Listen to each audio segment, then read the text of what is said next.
I used to believe the first year of marriage was supposed to be the honeymoon phase, a time of unwavering love and effortless connection, and for a while it was. Lila was everything I thought I wanted in a partner: charismatic, ambitious, and full of life. She had a way of lighting up any room she walked into, her laughter infectious and her energy magnetic. I felt lucky, even blessed, to have her by my side. But perfection is a fragile illusion, and cracks had started to appear.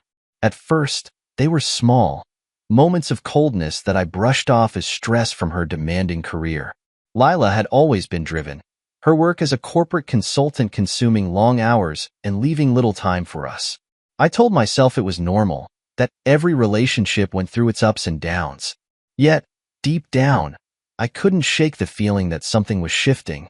It wasn't just her long hours or the late-night phone calls. It was the way she looked at me, like I was an obligation rather than a partner. Her smiles, once so warm and genuine, began to feel rehearsed, and our conversations grew shorter, less meaningful. When I tried to bring it up, she would dismiss my concerns with a wave of her hand or a sharp comment about how I was overthinking things. "You're too sensitive, Michael," she'd say, her tone exasperated. "Not everything is about you." I wanted to believe her. I wanted to believe that the distance between us was temporary, that we could work through it like we had with every other challenge we'd faced. But as the months passed, the distance only grew, and I found myself wondering if the woman I had married was still there, or if she had ever truly been there at all. On the day of our first wedding anniversary, I was determined to recapture what we had lost. I planned a quiet dinner at home, something intimate and personal, where we could reconnect without the distractions of work or technology. But Lila had other plans. She walked into the room, her expression bright and animated, and announced that she had a surprise for me. "I thought we could do something special," she said, her eyes sparkling in a way that made my heart ache. "Something to remind us of where it all began." Her suggestion caught me off guard. She wanted to take a trip to the waterfall where we had shared some of our happiest moments during our honeymoon. It was a place that held so much meaning for both of us, a symbol of our love, our hopes, and our shared dreams. For the first time in months, I felt a flicker of hope. Maybe this was her way of trying to fix things, of showing me that she still cared. The drive to the waterfall was quiet, but not uncomfortable. Lila seemed more at ease than she had in weeks, humming softly to the music on the radio. I found myself stealing glances at her, searching for the woman I had fallen in love with. She was still beautiful, her features delicate and her movements graceful. But there was something beneath the surface, a tension that I couldn't quite place. I told myself it was nothing, that I was imagining things again. After all, she had planned this trip for us. That had to mean something, didn't it? When we arrived at the waterfall, the sight of it took my breath away, just as it had the first time. The water cascaded down the rocks in a shimmering curtain, its roar both powerful and soothing. The air was cool and fresh, carrying the scent of pine and damp earth. It was a place that felt untouched by time, a sanctuary where the rest of the world didn't matter. Lila led the way, her steps light and confident as she navigated the rocky path to the water's edge. She turned to me with a smile, her eyes bright but unreadable. "Do you remember this spot?" she asked, her voice soft. "Of course I do," I replied, my own smile tinged with nostalgia. How could I forget? We stood there for a while, watching the water rush past us, the sound filling the silence between us. For a moment, it felt like we were back in those early days, when everything was simple and untainted by doubt. I reached for her hand, hoping to bridge the gap that had grown between us, but she pulled away, her movements quick and almost imperceptible. Her expression shifted, the warmth in her eyes replaced by something colder, sharper. "I wanted us to come here because I've been thinking," she said, her tone measured. "About us. About everything." There was a weight to her words that made my chest tighten. "What do you mean?" I asked cautiously. She hesitated, her gaze fixed on the rushing water. I don't know if this is what I want anymore." Her words hit me like a punch to the gut, leaving me breathless and reeling. But before I could respond, she turned to me with a forced smile. "Let's enjoy today, okay? It's our anniversary, after all. I nodded, unsure of what else to do. As we stood there, side by side, I couldn't shake the feeling that something dark was lurking beneath the surface of her smile, a storm that was about to break. And for the first time, I wasn't sure if we would survive it. The drive back to the waterfall had been quiet, and though I clung to the hope that this trip would bring us closer together, I couldn't shake the unease that had settled in my chest. Lila's words from earlier echoed in my mind. I don't know if this is what I want anymore. What did she mean by that? Was this just the stress of life weighing on her, or was it something deeper, something I wasn't ready to face? When we arrived at the waterfall, the air felt different. The roar of the cascading water was as powerful as I remembered, but there was an underlying tension in the atmosphere that wasn't there before. Lila's movements were purposeful, her posture stiff, as though she were carrying the weight of a decision she had already made. I tried to read her expression, but her face was a mask, calm, composed, and unnervingly unreadable. We walked down the rocky path together, her pace brisk and deliberate. I followed, my heart pounding in my chest as I tried to convince myself that this was just a rough patch, that we could work through whatever was bothering her. Maybe the trip to the waterfall was her way of reconnecting, of finding our way back to each other. I wanted so desperately to believe that. When we reached the edge of the water, she stopped abruptly, turning to face me. Her eyes locked onto mine, and for a moment, I thought I saw a flicker of the woman I had married. But then her expression hardened, her gaze turning cold. "Michael," she began, her voice steady but devoid of warmth. "There's something I need to say." I swallowed hard, bracing myself. "What is it, Lila?" She hesitated, her hands clenching into fists at her sides. "This marriage, it doesn't feel like what I thought it would be. It feels like I'm trapped, like I can't breathe." Her words cut through me like a knife. "Trapped?" I repeated, my voice barely above a whisper. "Lila, I thought we were happy. I thought—" "You thought wrong," she interrupted sharply. "I've been pretending, Michael. Pretending to be the perfect wife, pretending to want this life with you. But the truth is, I don't." I stared at her, stunned. My mind raced, trying to make sense of her words, but nothing about this moment felt real. "Lila, we can fix this," I said, desperation creeping into my voice. "Whatever's wrong, we can work through it. Please, just talk to me." She shook her head, a bitter smile tugging at her lips. "There's nothing to fix. I've made my decision." Before I could respond, she stepped closer, her gaze piercing. "Do you remember what I said earlier? About this spot? About our memories here?" I nodded, my throat dry. "Yes, you said it was special to us." Her smile widened, but it wasn't the smile I knew. It was cold and cruel, a smile that sent a chill down my spine. "It is special," she said softly. "It's the perfect place to end this." And then, before I could react, she shoved me hard. The world tilted as I lost my footing, the rocky edge slipping away beneath me. I felt the air rush past me as I fell, my arms flailing in a desperate attempt to grab hold of something, anything. But it was too late.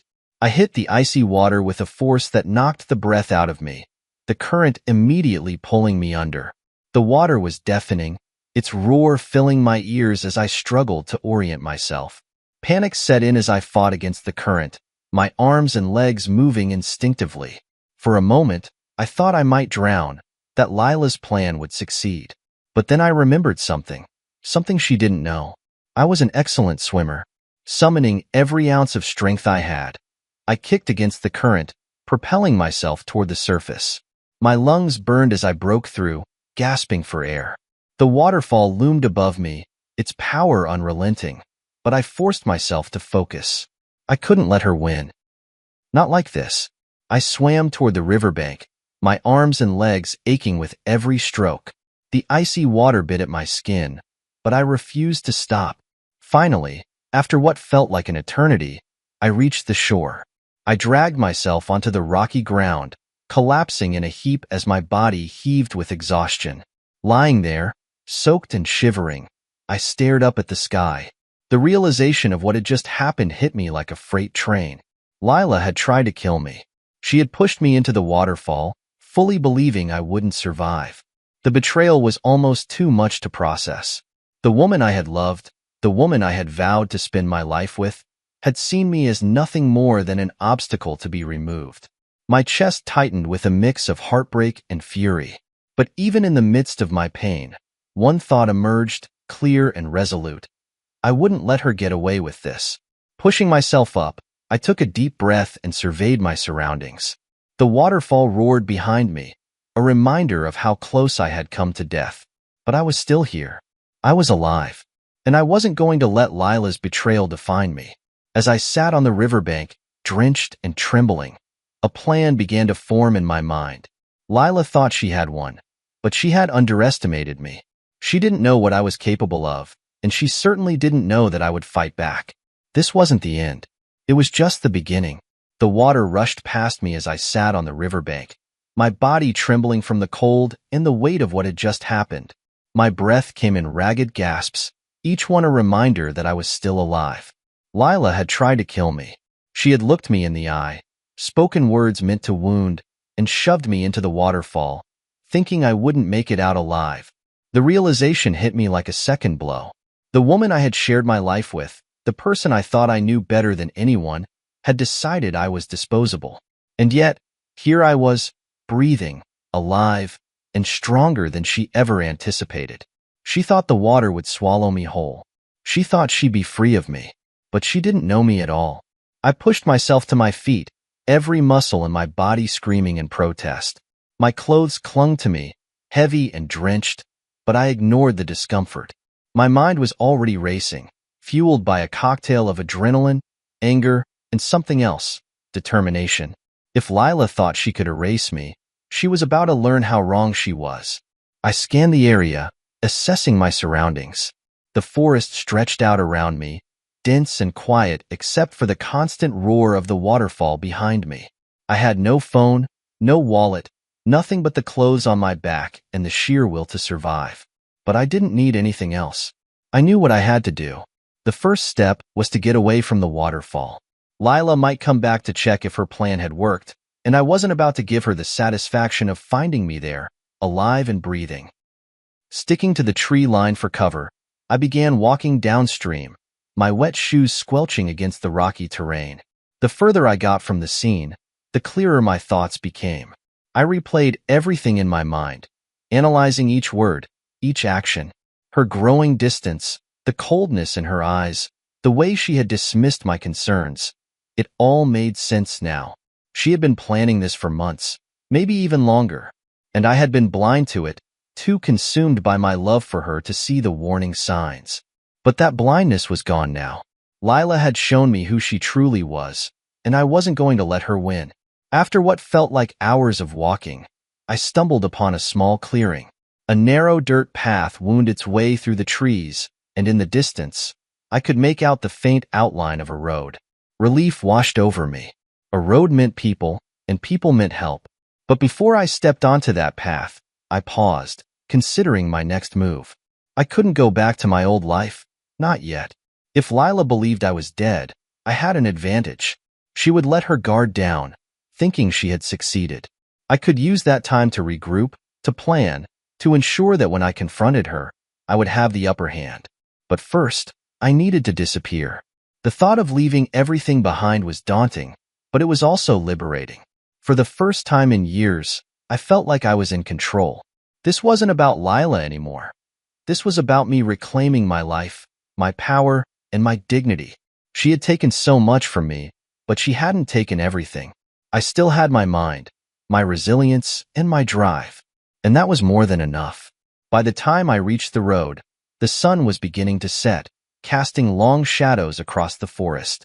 I flagged down a passing car, a beat-up old pickup truck driven by an elderly man with kind eyes.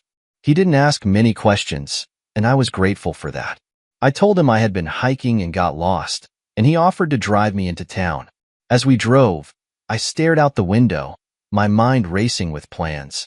I would gather everything I needed: money, documents, anything that would help me stay off the radar while I worked on exposing Lila for who she really was. She had played her hand, but now it was my turn.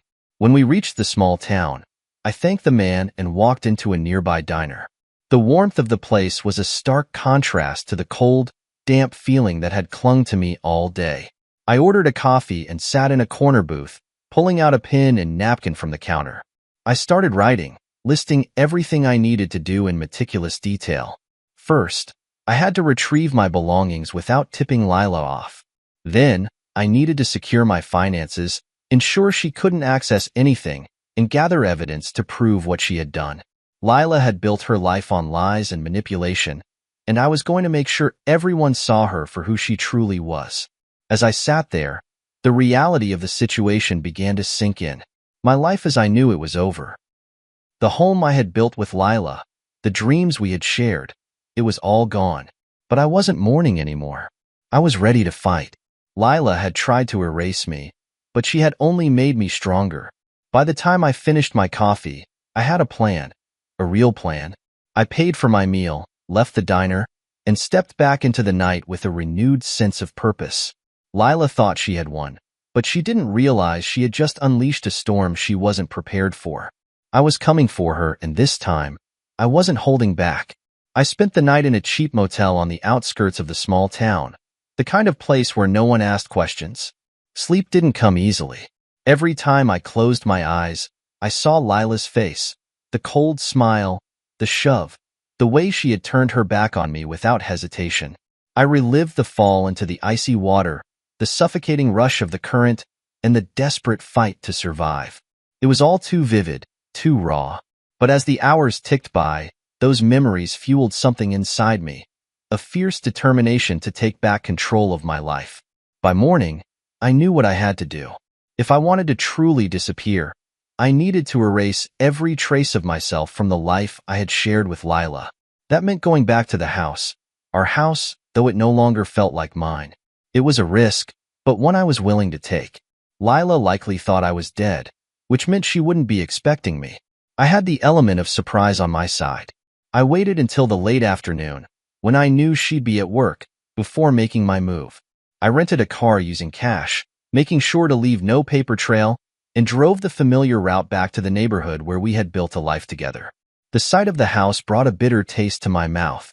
It looked the same as always, neatly maintained, with the flower beds I had planted blooming brightly in the front yard.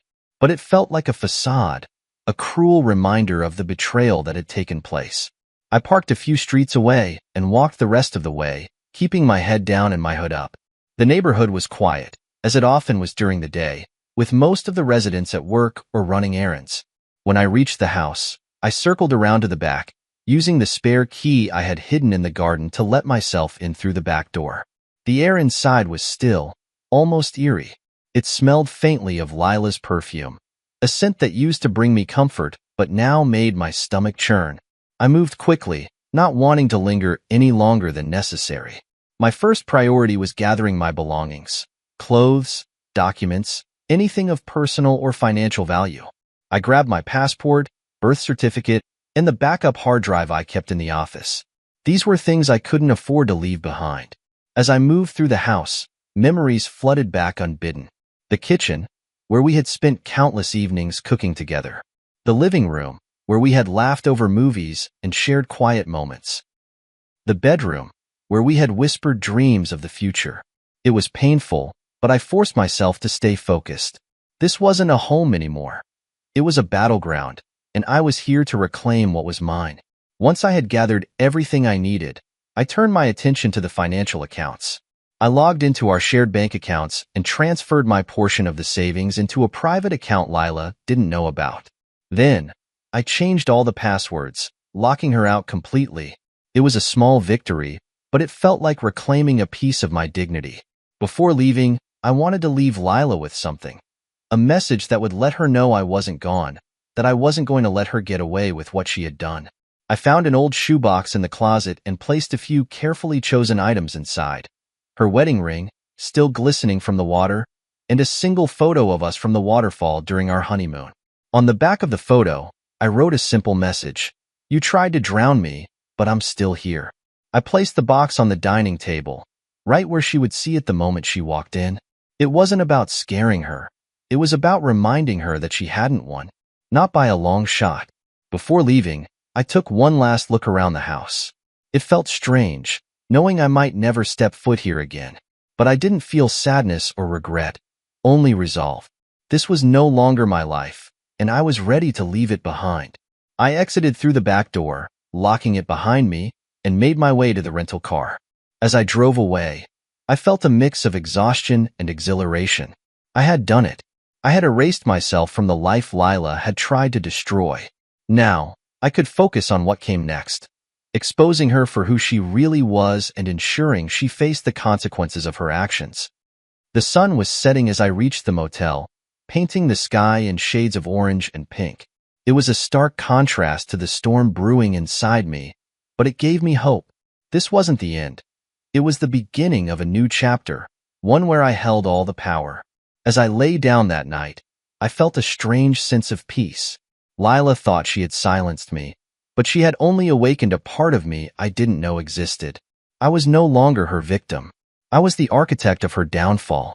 By the time I reached the motel that night, I was drained. My body ached from the tension of the day, and my mind was a battlefield of emotions. Anger, sadness, disbelief. Yet, despite it all, there was a strange sense of satisfaction. I had taken the first steps toward reclaiming my life, and that gave me strength. But even as I lay in bed, staring at the cracked ceiling of the motel room, my thoughts kept drifting back to the box I had left on the dining table. I could picture it so clearly, her wedding ring glistening with water, the photo of us at the waterfall, and the note I had written on the back. You tried to drown me, but I'm still here. I wondered how she would react when she saw it. Would she feel fear? Regret? Would she even care? Knowing Lila, I doubted she would let her mask slip so easily. She was too calculating, too good at hiding her true emotions. But no matter how she played it, the box was a statement, a reminder that she hadn't won. The next day, I found myself pacing the room, unable to focus on anything else. My phone buzzed several times with notifications, but I ignored them. I had already deleted most of my accounts and changed my number, leaving only a burner phone for essential communication. The fewer ties I had to my old life, the better. Around midday, I received a message from my lawyer confirming that the transfer of funds from our joint accounts had gone through. Lila would find herself locked out of everything, her access to my hard-earned money severed. It was another small victory, but one that gave me a sense of control. She had tried to take everything from me, but I wasn't about to make it easy for her. As the hours passed, I couldn't stop imagining the moment Lila would come home to find the house empty. The thought of her walking through the door, expecting everything to be as she left it, only to find the eerie silence and the box on the table. It filled me with a grim sense of satisfaction.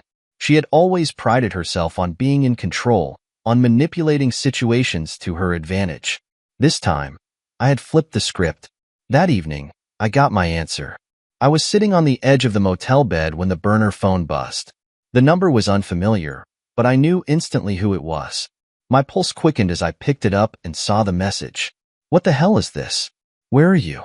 I stared at the words for a long moment, my mind racing. Her tone was exactly what I had expected. Angry, demanding, and completely devoid of remorse. She didn't ask if I was okay. She didn't express concern or regret. She only wanted answers, and she wanted them on her terms. I didn't respond. A few minutes later, the phone buzzed again. This time, it was a voicemail. I hesitated before playing it, unsure if I was ready to hear her voice. But curiosity got the better of me, and I pressed play. "Michael," she began, her tone sharp and cold. "I don't know what kind of game you're playing, but it's not funny. You need to come home and explain yourself. This childish behavior is beneath you." I almost laughed at the irony. Childish behavior? She had tried to kill me, and yet she was trying to paint me as the irrational one. It was classic Lila: deflect, manipulate, control. The messages kept coming throughout the evening, each one more frantic than the last. At first, they were laced with anger and indignation. Then they shifted to feigned concern. "Michael, please. I'm worried about you. Just tell me where you are, and we can talk about this." By the end of the night, the desperation in her voice was palpable. "Michael, I don't know what to do. I didn't mean for things to get this far. Please, just call me back. I need to know you're okay. I didn't buy it for a second. Lila was many things, but genuine wasn't one of them. She wasn't worried about me. She was worried about herself, about the cracks in the perfect facade she had worked so hard to maintain. The box I had left was a reminder that she couldn't control everything, that her actions had consequences. And that terrified her. As the days passed, her attempts to reach me grew more erratic. She called from blocked numbers, sent emails to the accounts I had deactivated, and even left voicemails through mutual friends. Each message was a mix of anger, guilt, and manipulation, but I remained steadfast. I wouldn't let her draw me back into her web.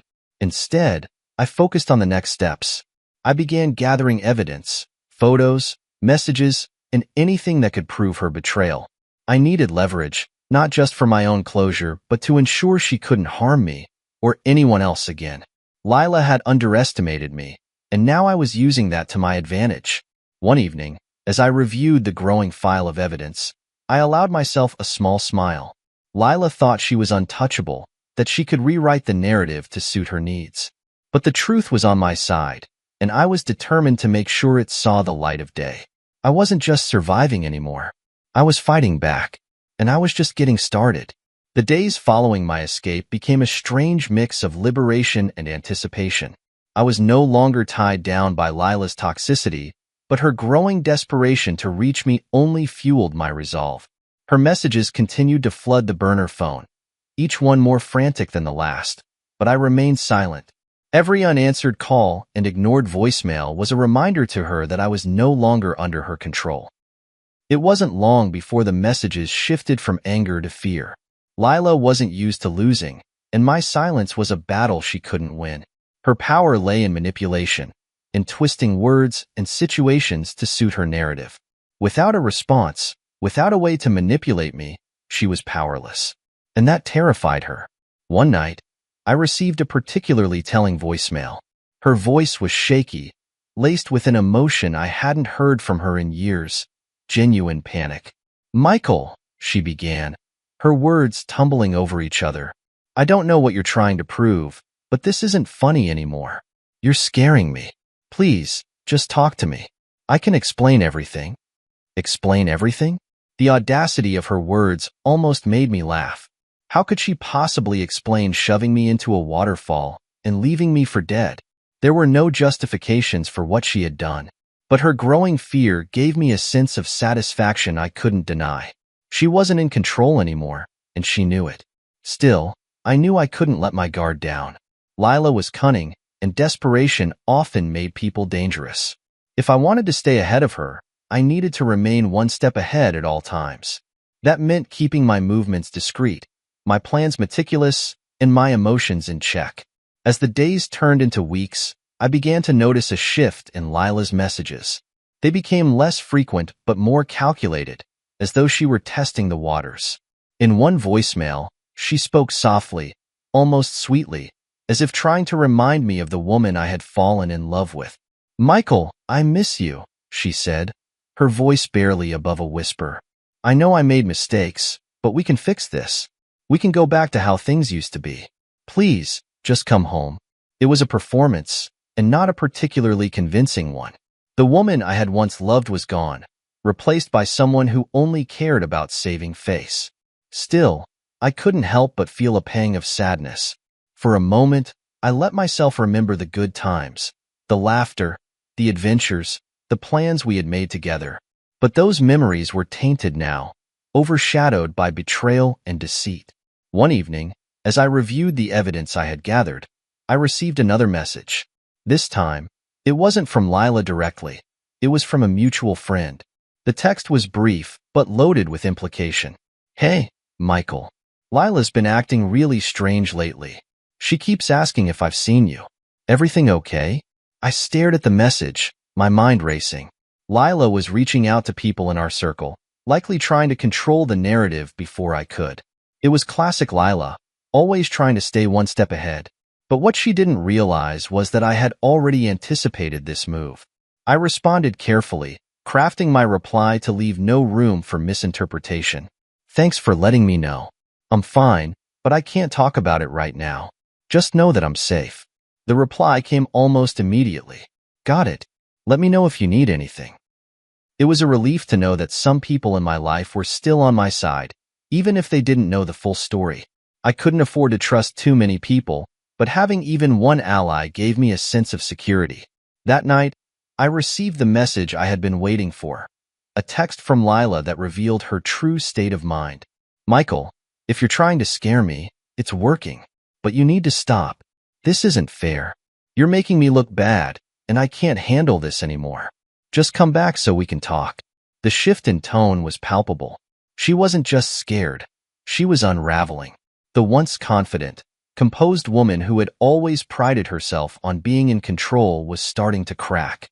And it was all because I had refused to play by her rules. But I wasn't done yet. The next morning, I sent her a single message, a carefully crafted response designed to keep her off balance. You thought I was gone, but I'm still here, and I'm watching. It wasn't a threat.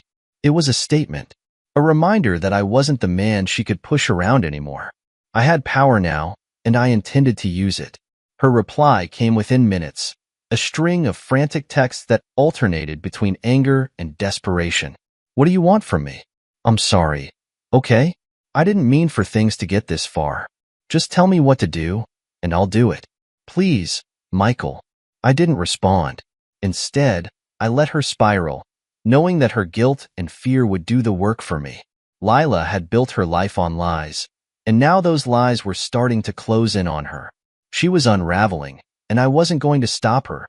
As I sat back and watched her panic, I felt a strange sense of peace. For the first time in months, I wasn't the one drowning. I was in control, and I wasn't going to let go. Lila thought she could destroy me, but she had underestimated my strength. Now, it was my turn to watch her crumble. Lila's descent into paranoia was unfolding faster than I had expected. The text I had sent her, simple and deliberate, had the desired effect. She was unraveling, and every frantic message, every voicemail filled with panic, was proof of just how far she'd fallen. For someone who had always prided herself on control and composure, her desperation was both satisfying and unsettling to witness. I began to notice patterns in her behavior, even from a distance.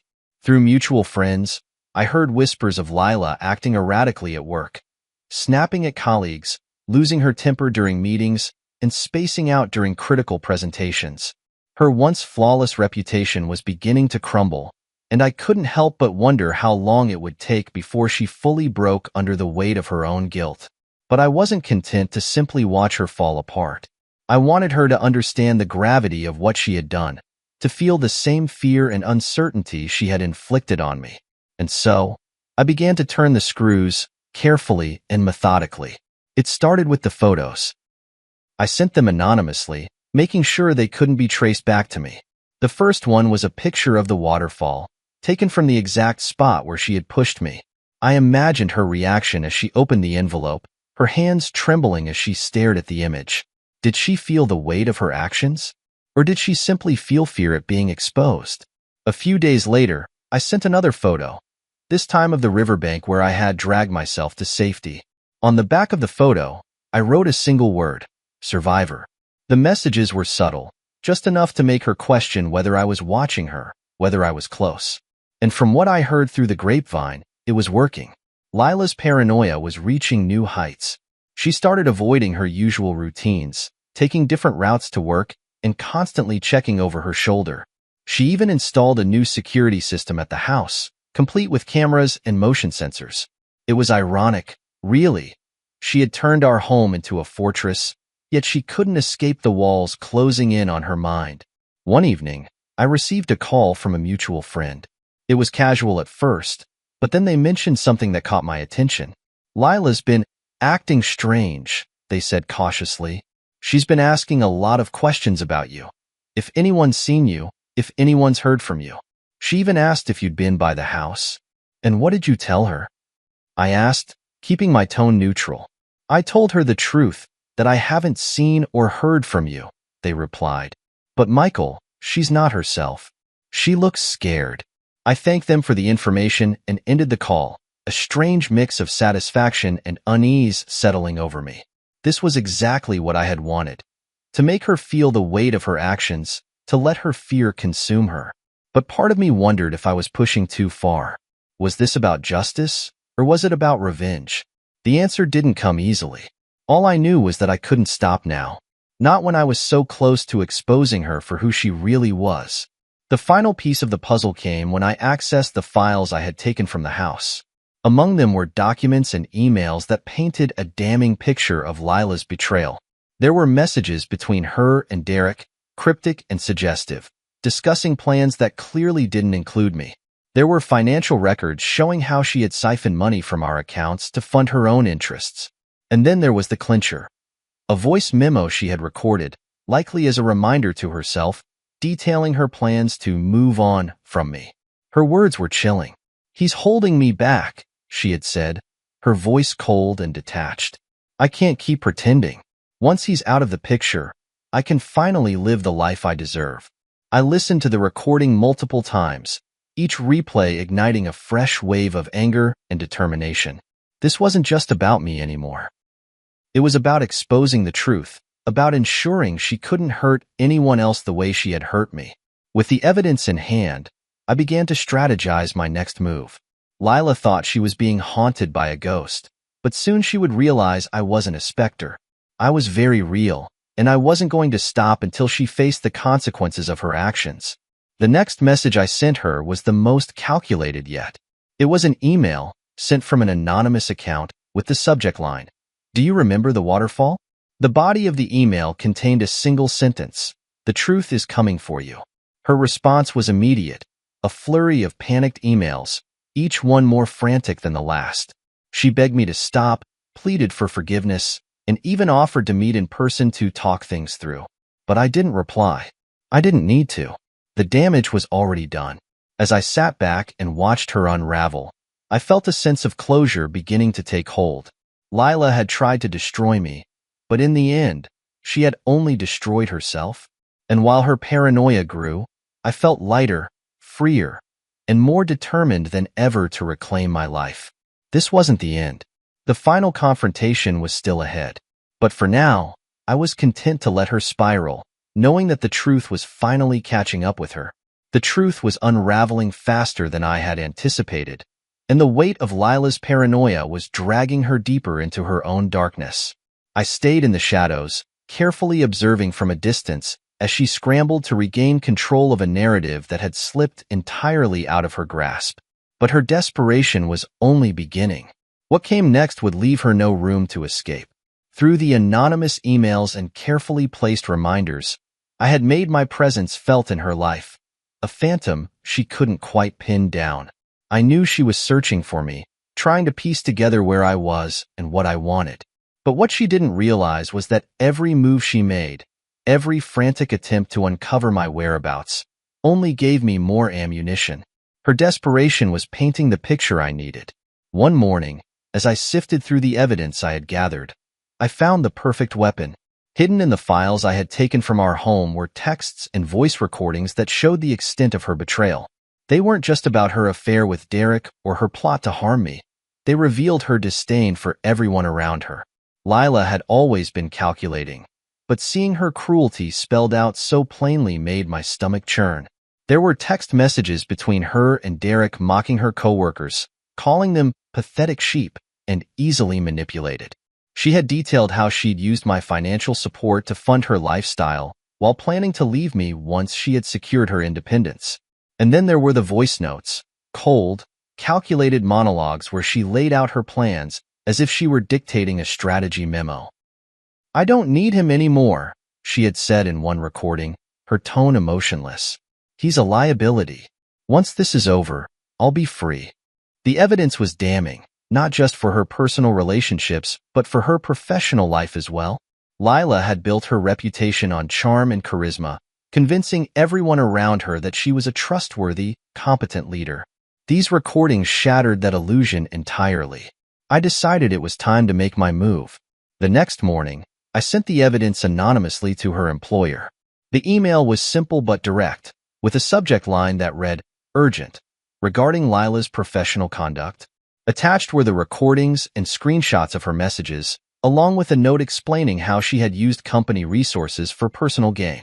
I didn't need to embellish or exaggerate. The evidence spoke for itself. Within hours, I began hearing whispers through mutual acquaintances.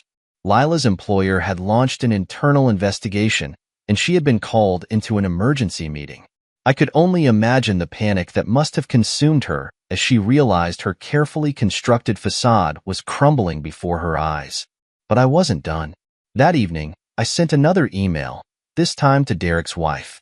I had debated whether to involve her, knowing the fallout would be personal and painful. But Derek had been complicit in Lila's betrayal, and his actions deserved consequences too. The email contained screenshots of their texts, detailing their affair in vivid detail. I included a note that simply read, "You deserve to know the truth." I didn't have to wait long for the fallout. The next day, I received a voicemail from a mutual friend who worked at Lila's company. "Michael," they began, their tone incredulous, "have you heard about Lila? She's been suspended. Apparently, there's some kind of investigation, and people are saying it's bad. Like career-ending bad." I thanked them for the information, keeping my tone neutral despite the satisfaction bubbling beneath the surface.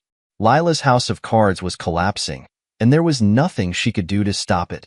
The final blow came a few days later. I received an email from Derek's wife, her words heavy with anger and pain.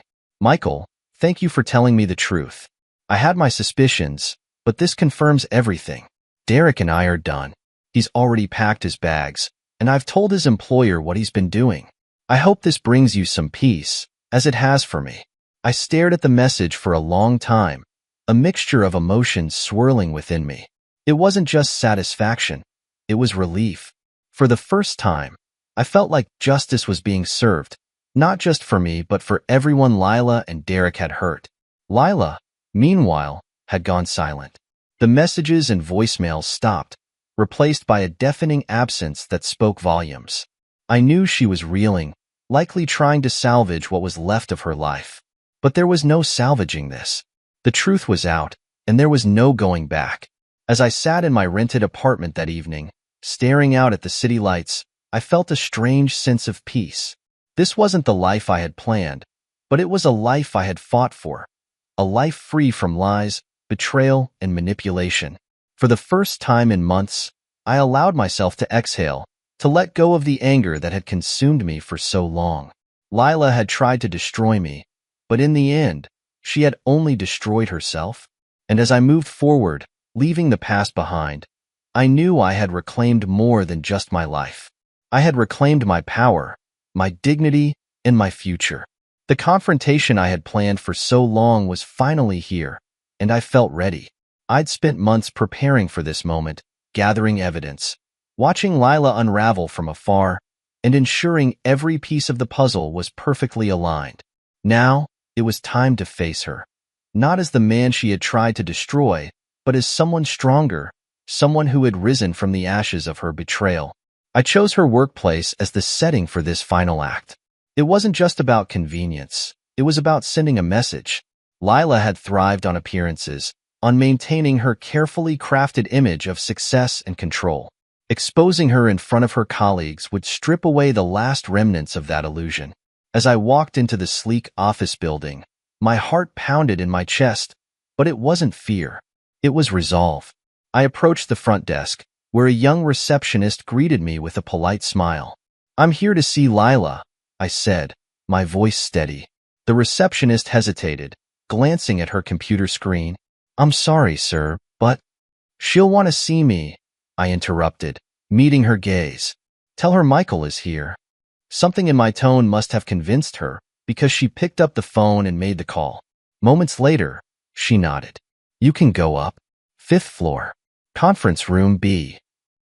I thanked her and made my way to the elevator, my mind racing. When the doors opened on the 5th floor, I stepped out into the bustling office, where employees darted between desks, phones rang, and the hum of conversation filled the air. It was a stark contrast to the tension I carried within me. I spotted her through the glass walls of the conference room. She was seated at the far end of the table, her posture rigid, her expression strained. The moment she saw me, Her eyes widened, and a flicker of panic crossed her face. For a second, she looked like she might bolt, but she stayed put, likely knowing there was no escape. I opened the door and stepped inside, closing it firmly behind me. The room was empty except for us, the faint hum of the office outside providing a distant backdrop. She stood as I approached, her hands clenched into fists at her sides. "Michael," she said, her voice low and tense, "what are you doing here?" I didn't answer immediately. Instead, I set my bag on the table, unzipped it, and pulled out a thick file, the culmination of everything I had gathered over the past months. I placed it in front of her and sat down, folding my hands on the table. "Go ahead," I said calmly. "Take a look." She hesitated, her eyes darting between me and the file. "What is this?" she asked, her voice wavering. "Everything," I replied. "The texts, the recordings, the evidence of what you and Derek have been doing, not just to me, but to everyone around you." Her face paled as she reached for the file, her hands trembling. She flipped through the pages, her expression shifting from confusion to shock to anger. "You've been spying on me," she said, her voice rising. "You had no right." "I had every right," I interrupted, my tone sharp. "You tried to kill me, Lila. You pushed me into that waterfall and left me to drown. Did you think I wouldn't fight back? Did you think I'd just disappear quietly?" Her mouth opened and closed, as if searching for a response, but no words came. For the first time, Lila looked small, vulnerable in a way I had never seen before. It was a stark contrast to the confident, composed woman she had always pretended to be. "You've built your entire life on lies," I continued, my voice steady. "But it's over now. Your colleagues know.